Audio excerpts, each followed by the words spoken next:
Mother-in-law kicks me out of the expensive family vacation I paid and demands I stay home to babysit sister-in-law's kids.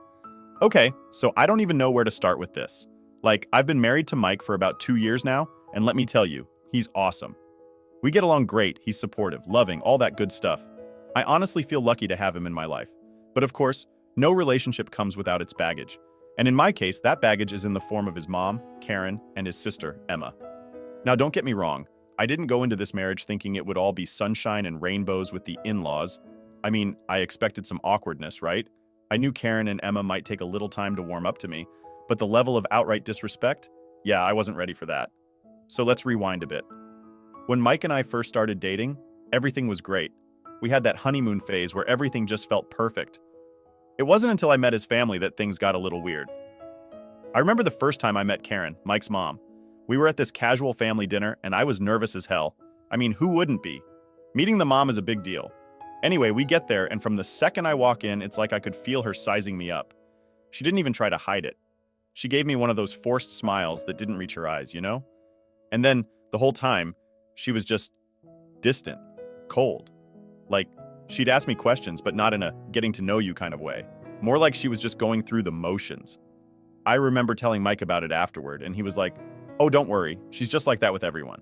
And okay, maybe I gave her the benefit of the doubt at first, but then every time we saw her after that, it was the same thing. She'd barely talk to me, and when she did, it was always some backhanded compliment or just straight up dismissive. Like, when she found out I run a daycare business, she said, "Oh, so you're basically just a babysitter?" with this smug look on her face. Look, I'm proud of what I do. I worked my ass off to build my daycare business from the ground up, and I make good money doing it. But to Karen, I guess I was just some nanny who wasn't good enough for her precious son. It didn't matter that Mike was happy or that I was taking care of him. No, all she saw was someone who didn't fit her idea of what his wife should be. And then there's Emma, his sister. Oh man, Emma's something else. She's got this whole "I'm better than you" vibe that's hard to ignore. The first time I met her, she didn't even bother to hide her disdain. She straight up looked me up and down like I was trash. And the worst part? She didn't even try to hide it from Mike. She'd make little digs at me in front of him like, "Oh, you're still doing that daycare thing? When are you gonna get a real job?" Real job? I own a freaking business. But in her mind, if you're not sitting in some office in a suit, it doesn't count. It's like she thought I was some gold digger, even though I was the one making more money than Mike at the time. I didn't say anything though, because I didn't want to start drama. But it stung. I think what really got to me was how they acted like I didn't deserve to be part of their family. Like, they'd have these family gatherings, and I'd always feel like the outsider. They'd all be talking and laughing, and I'd just be sitting there trying to join in. But it was like they didn't even see me. Karen would talk about all these fancy things she wanted for Mike, and how she hoped he'd settle down with someone who can really support him. I'm sitting right there, lady. I am that someone. But no, according to her, I wasn't good enough. I remember one time we were at this family party, and Karen had one too many glasses of wine. She started going on about how she didn't understand why Mike married so quickly, and how it's so important to find someone who matches your potential. I was literally sitting next to Mike, trying not to let my blood boil. But Mike? He didn't say a word. I could see the tension in his face, but he just let it slide. That's kind of been the theme of our marriage so far. Mike loves me, and I know he does, but when it comes to his family, he's always trying to keep the peace. I get it, I really do. No one wants to be stuck in the middle of family drama, but sometimes I wish he'd stand up to them more, you know? Like, tell his mom and sister to back off. It's not like I haven't tried to fix things with them either. I've bent over backward to be nice. When Emma was going through her divorce, I was the one who offered to help. I took her and her kids in for a few weeks, helped her get back on her feet, even took her kids to school so she could get some sleep. And you'd think that would have at least earned me a little bit of respect, right? Nope. The second she got her life back together, it was back to the same crap. Like none of it even mattered. And Karen? Well, she wasn't any better. I've tried so hard to get on her good side. I've helped Mike send her money when she was going through some tough financial times, helped out with family events, you name it. But it's like nothing I do is ever enough for her. She just sees me as this outsider, like I'm not part of their family. It all came to a head last year when we went to a family wedding. Everything was going fine until Emma started bad-mouthing me to a few of the other guests. I don't know what she said exactly, but Mike overheard and he lost it. He pulled her aside and told her off, right in front of everyone. I tried to calm him down, but in the process I accidentally bumped into Karen. and she spilled her drink all over her fancy dress. You'd think I ran over her dog with the way she reacted. She made this huge scene about how expensive her dress was and how clumsy I must be in my daily life. I felt like the whole room was staring at me, and all I wanted to do was disappear. Mike and I left the party early, and ever since then, things have been even more tense between us and his family. I haven't heard much from Karen or Emma since that wedding, and honestly, I'm kind of okay with that. But it's hard, you know? I love Mike, but his family makes me feel like I'm constantly on trial. And no matter what I do, I can't seem to win them over. But hey, maybe things will change, right? Maybe this vacation I'm planning for all of us will be the thing that finally brings us together. Or maybe it'll just be another disaster. I guess we'll find out soon enough. Alright, so here's where things really start to get interesting. After all the crap I've been dealing with from Karen and Emma, I figured I'd try one last time to, I don't know, bring us all closer together. Maybe I'm a sucker for punishment, but I had this idea that a nice family vacation might be the thing to help us get along. Like we could all just relax, spend time together, and hopefully get rid of this awkward tension that's been hanging over us since, well, forever. So a few months before my birthday, I started planning this whole thing. I figured it would be the perfect opportunity, right? My birthday was coming up and I could take some time off work, so why not? I was thinking about going all out for it. Like booking this fancy resort for the whole family, making it a big, fun trip. I'm talking all expenses paid, top-notch stuff. I've been working my ass off with my business and I can afford to treat myself a little. Plus, I thought it'd be nice to show Karen and Emma that, hey, I'm not just some nanny. I'm successful. I can do this kind of stuff. Mike loved the idea. He was all for it, probably because he knew how stressed I'd been with his family and thought a vacation would help me unwind. We sat down one night after dinner and started going through options. You know, looking at different resorts, checking out activities, all that. I wanted to pick a place that would make everyone happy, which, now that I think about it, was a mistake in itself because, spoiler alert, there's no pleasing Karen and Emma. Anyway, after we did some research, we found this amazing place. It had everything: beachfront views, fancy restaurants, pools, spas, you name it. I was super excited. I thought, this is it. This is going to be the trip that finally gets us on the same page. I told Mike I'd handle the booking and all that, but I asked him to talk to his mom and sister about coming along. I figured it'd be better if he handled that part, you know? Maybe they'd be more likely to say yes if it came from him. Mike was cool with it, so he went to talk to them. And that's when the first red flag popped up. He comes back from their house, and I can already tell something's off. He's got this look on his face like he just got done wrestling with a bear or something, so I'm like, hey, how'd it go? They're excited, right? He just kind of sighs and shakes his head. Not really, he says. Not really? What the hell does that mean? I ask him to explain, and he tells me that Karen and Emma weren't exactly thrilled with the idea of going on a vacation with us. Apparently, they'd both been to the resort I picked at some point last year and weren't interested in going again. They didn't even care that I was offering to pay for everything. Karen actually said, and I'm quoting Mike here, "I've already been there. What's the point of going back?" The point, Karen, is to spend time with your freaking family. But of course, she doesn't see it that way. Emma, on the other hand, wasn't even that polite about it. She straight up called me after Mike left their house and told me she didn't want to be involved in any of my tacky plans. Tacky. Can you believe that? Here I am, planning this awesome trip, spending my hard-earned money to treat these people, and she calls it tacky. I'm not gonna lie, that one stung. I hung up the phone feeling like absolute crap. I mean, what's the point of trying so hard if they're just gonna keep throwing it back in my face? I was ready to cancel the whole thing right then and there. But Mike, bless his heart, talked me down. He reminded me that this wasn't about them, it was about us. We deserved a vacation, and if they didn't want to come, then screw them. But of course, it's never that simple, right? A couple of days later, Emma calls me again, and this time, she's got a whole new set of demands. She tells me that she'll consider coming on the trip, but only if I agree to watch her kids while we're there. Now, don't get me wrong, I love her kids. They're sweethearts, and I don't mind helping out. But the way she asked me, it wasn't a request. It was like she was expecting me to do it, like it was my job. And it wasn't just for a few hours here and there. No, she wanted me to be the full-time babysitter so she could relax. At first, I thought maybe she was joking, but nope, she was dead serious. I tried to push back a little, like, hey, I'm on vacation too, you know? Maybe we can work something out where we all take turns or something. But Emma wasn't having it. She basically said if I didn't agree to watch her kids, she wasn't coming. So there I am, stuck between wanting to have this nice family trip and not wanting to be a doormat. I didn't know what to do. I vented to Mike about it, and he was pissed. He said it wasn't fair for Emma to treat me like that, and he was right. But part of me still wanted to make it work. I guess I was hoping that if I just sucked it up and played nice, maybe things would get better. I told Mike I'd talk to Emma again, see if we could come to some kind of compromise. But when I called her back, it was clear she had no intention of budging. She straight up told me that she didn't want to bring her kids along at all. She just wanted me to stay back and watch them while she went on vacation. Like, she thought I was going to sit at home and babysit while she enjoyed the trip that I was paying for. I was floored. I didn't even know what to say. I tried to explain that I wanted her kids to be part of the vacation too, that it would be fun for all of us. But she wasn't having it. She said she had no interest in dragging them along, and that I needed to understand my role in the family. Understand my role? What does that even mean? At this point, I was done. I told her that if she wasn't willing to be reasonable, then maybe she should just stay home. I was tired of bending over backward for people who clearly didn't give a damn about me. After that, I hung up the phone and went to talk to Mike. He was just as frustrated as I was, and we agreed that it was probably best to just move forward with the trip, whether they came or not. But deep down, I was still holding out hope. Hope that maybe, just maybe, they'd come around. That maybe Karen and Emma would realize how much I was trying, and we could have this nice family vacation after all.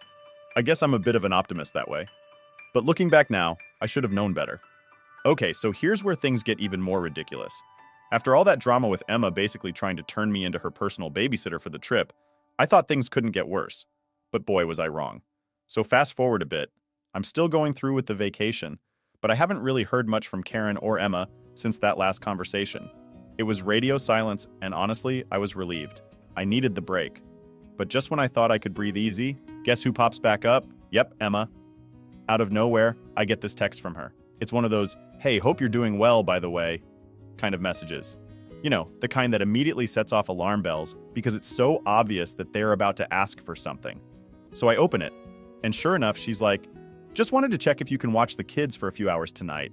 I have some things I need to take care of." I sit there staring at my phone.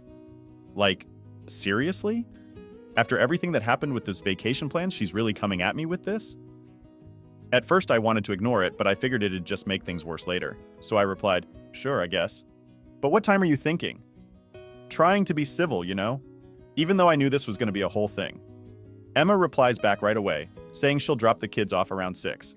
No explanation, no apology. Just like it was completely normal to drop everything on me. And I'm like, okay, whatever, it's just for a few hours, right? Wrong. 6 p.m. rolls around and Emma shows up at my door with her kids. But here's the kicker. She doesn't just drop them off and leave. Nope, she's standing there with this weird look on her face, like she's about to drop some kind of bomb on me. Not literally, because I know I can't use that word, LOL. I'm trying to play it cool, so I ask, "Everything okay?" And then she says, "Oh, by the way, I might not be back until tomorrow." Wait, what? I'm just standing there like an idiot, processing what she just said. Tomorrow? She didn't mention anything about an overnight stay. I wasn't prepared for that. I mean, I love her kids, but I didn't sign up to be their full-time babysitter, especially after all the crap she's pulled. So I tell her, "Emma, I thought you said a few hours." She kind of shrugs and goes, "Yeah, I've got some personal stuff to handle, and it might take longer than I thought. Thanks again, I really appreciate it." And before I can even say anything else, she's out the door, leaving me with 2 kids and no clue what to do. At this point, I'm fuming. Like, the audacity of this woman, right? But the kids are here now, and it's not their fault, so I try to make the best of it. I text Mike to let him know what's going on, and of course, he's pissed too. He's like, "I'll talk to her later, just focus on the kids for now." So I do. We order pizza, watch a movie, and I try to keep my cool. But the whole time, I'm sitting there thinking about how much of a pushover I've been. Like, how did I let it get to this point? I've been trying so hard to make things work with Karen and Emma, and all they do is take advantage of me. I can't even plan a simple vacation without getting roped into babysitting duties that I never signed up for. Anyway, the night goes on, and as expected, Emma never comes back. So now I'm stuck with her kids overnight, scrambling to find pajamas and a place for them to sleep. I don't even have half the stuff they need because, surprise, Emma didn't bring anything with her. No clothes, no toothbrushes, nothing. It's like she just assumed I'd handle everything. Typical. The next morning, I wake up exhausted. The kids are running around the house like they own the place, and I'm just trying to keep my sanity. Mike had to leave early for work, so it's just me dealing with everything. I keep checking my phone, waiting for some kind of message from Emma, but there's nothing. Not a single text or call. It's like she disappeared off the face of the earth. Finally, around noon, I text her, "Hey, the kids are still here. When are you picking them up?" No response. By 3 p.m., I'm losing it. I text her again, more forcefully this time. "Emma, I need to know when you're coming to get the kids. This wasn't part of the plan." Still no reply. At this point, I'm seriously considering driving over to her place and just dropping the kids off on her doorstep. But Mike convinces me to give it a little more time. "She'll show up eventually," he says. "She always does." Well, he was right, but not in the way I expected. Around 6 p.m., a full 24 hours after she first dropped off the kids, Emma finally shows up. She walks in like nothing's wrong, all casual and calm, like she didn't just leave her kids with me for a full day without any warning.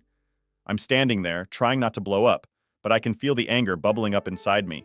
She looks at me and goes, "Thanks so much. I really needed that break." Needed a break? I wanted to scream, but instead I say, "Emma, you didn't tell me this was going to be an overnight thing. I wasn't prepared." And do you know what she says?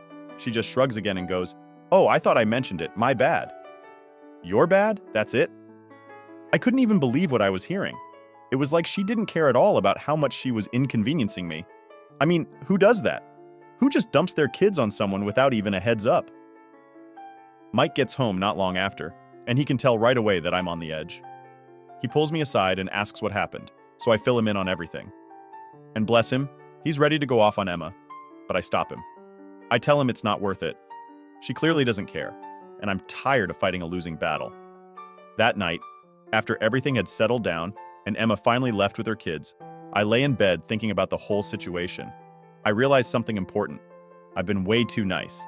I've let Karen and Emma walk all over me for too long, and it was time to put a stop to it. I couldn't keep bending over backward for people who clearly didn't respect me. I knew that the next time Emma tried to pull something like this, I'd have to put my foot down. No more babysitting without clear boundaries. No more letting them treat me like a second-class citizen in my own family. It was time to start standing up for myself. And as for the vacation, well, I had a new plan in mind. Let's just say Emma and Karen were about to get a taste of their own medicine. Alright, so after the whole babysitting disaster, I was done with Emma and Karen. Like, I couldn't take it anymore. The constant disrespect, the way they used me whenever it suited them, it was like I was nothing more than a convenience in their eyes. And the worst part? They didn't even bother pretending to care. I knew I had to do something. I couldn't just keep letting them walk all over me. But I wasn't exactly sure what the something was yet. I mean, how do you even deal with people like that? Part of me wanted to confront them, just let it all out. But knowing Karen and Emma, that would probably just make things worse. They'd twist it around, make me look like the bad guy, and I'd end up feeling even more frustrated. So, I did what I always do when I'm stressed. I started planning. I needed a way to take back control of the situation. And then, it hit me. The vacation. The one I had been planning for weeks. The trip I was paying for with my own money. That was my leverage. If they didn't appreciate me, then they didn't get to enjoy a free vacation on my dime. It was time to turn the tables. Now, I know what you're thinking. Why didn't I just cancel the whole trip right then and there? Well, part of me still hoped that maybe, just maybe, they'd come around. I know, it's stupid, but I guess I wanted to give them one last chance to show they weren't total garbage. So instead of canceling the trip, I decided to play it cool and see what happened. A few days later, I got a call from Karen. I almost didn't answer, but curiosity got the better of me. She rarely called unless she needed something, so I figured there had to be a reason. Sure enough, as soon as I picked up, she was all business. "Hey, I just wanted to check when we're supposed to leave for the vacation," she said, like nothing had happened. No mention of the babysitting fiasco, no apology, just straight to the point, like everything was fine. I couldn't help but smirk to myself. They really thought they were just gonna waltz onto this trip like nothing had happened. Typical. "Yeah, about that," I said, trying to keep my tone neutral. I was actually thinking of making some changes to the plan. There was a pause on the other end of the line. I could almost hear Karen's confusion. "What kind of changes?" she asked, her voice a little sharper now. "Well," I said, "since I'm paying for everything, I figured I'd decide who's going. And, after everything that's happened lately, I'm not sure you and Emma really deserve to come." Boom. I dropped that right in her lap. And let me tell you, the silence on the other end was golden. For a second, I thought she'd hung up. But then she came back with, "What do you mean by that?" I leaned into it. "I mean, I've been bending over backward to try and get along with you and Emma, and all I've gotten in return is disrespect. Emma treats me like a free babysitter, and you act like I'm not good enough for Mike. So yeah, I'm rethinking the whole vacation thing. Now, I expected her to blow up. I thought she'd start yelling or getting defensive, but instead, Karen went full Karen mode, and her voice got all cold and calculated. Well, if that's how you feel, then maybe it's best if we don't go. But you should know that Mike's family won't be happy if you exclude us. There it was. The guilt trip. I saw it coming from a mile away, but it still hit me like a ton of bricks. She was basically threatening me with the whole family. Like they'd all turn against me if I dared to stand up for myself. But this time, I wasn't backing down. That's fine, I said. If they have a problem with me, they can take it up with Mike. But I'm done letting you and Emma take advantage of me. If you want to go on vacation, you can pay for your own. I think that's when it really sunk in for Karen that I wasn't playing around anymore. She tried to backtrack, saying something about how she didn't mean to make me feel that way, and that she hoped we could work things out. But I wasn't buying it. I'd heard it all before, and I knew she was just trying to save face. So I ended the call by telling her that I'd let her know if anything changed, but for now, they weren't coming. And then I hung up. After that conversation, I felt a weird mix of emotions. On one hand, I was proud of myself for finally standing up to Karen, but on the other hand, I was nervous about the fallout. I mean, I didn't want to cause a huge rift between Mike and his family. But at the same time, I couldn't keep living like this, constantly tiptoeing around Karen and Emma's feelings while they stomped all over mine.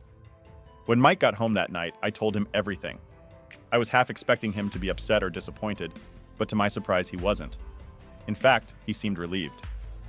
Honestly, he said, I've been wanting to say something to them for a while now, but I didn't know how. I'm glad you stood up for yourself. That was the moment I realized I wasn't alone in this. Mike had my back, and together, we were going to handle whatever came next. The next day, I started getting texts from Emma. They were mostly guilt-trippy, passive-aggressive nonsense like, I guess we're not family anymore, and I hope you're happy ruining our vacation. I ignored all of them. I wasn't going to let her manipulate me anymore. I knew what I had to do, and I wasn't backing down. Then, Karen sent one last message. It was short and sweet. We'll be at the airport on the day of the trip. I hope you change your mind. The audacity. At that point, I knew exactly what I was going to do. They thought they could bully me into changing my mind, but they had no idea what was coming.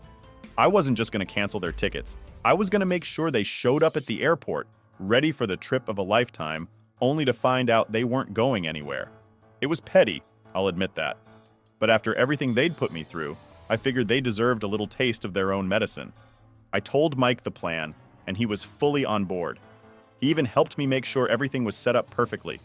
We'd let them think they were going on this amazing vacation, let them pack their bags and show up at the airport, only to find out they were never even on the list.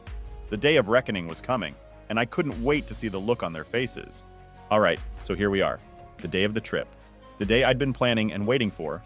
I was ready for whatever drama Karen and Emma were going to bring, and I had no doubts it was going to be epic. Mike and I woke up early, packed our bags, and made our way to the airport. I could feel that nervous excitement building up. You know, the kind you get when you're about to pull off a prank or something? I was trying to keep my cool, but inside I was practically buzzing with anticipation. We got to the airport a little earlier than we needed to, just to make sure everything was in place. I had everything ready: our tickets, the hotel confirmation, and most importantly, the knowledge that Karen and Emma weren't on the guest list for this trip. I'd already canceled their flights, and Mike and I were all set to leave without them. But here's the fun part. They had no idea. I checked my phone, and sure enough, there was a text from Karen.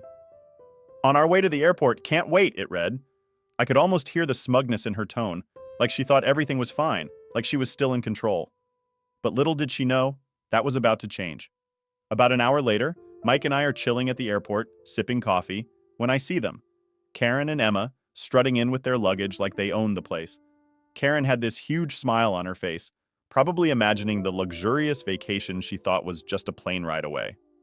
Emma, of course, looked bored, like she was doing me a favor by even showing up. They spotted us pretty quickly and made their way over. I could tell from the look on Mike's face that he was already bracing for impact. Karen waved at us with that fake enthusiastic energy she always put on, like she was so excited to see us. Emma was trailing behind, scrolling on her phone, completely uninterested in everything.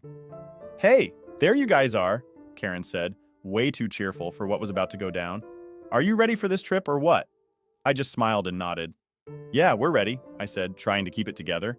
Mike shot me a glance like, this is going to be good, and I nodded back. Did you guys already check in?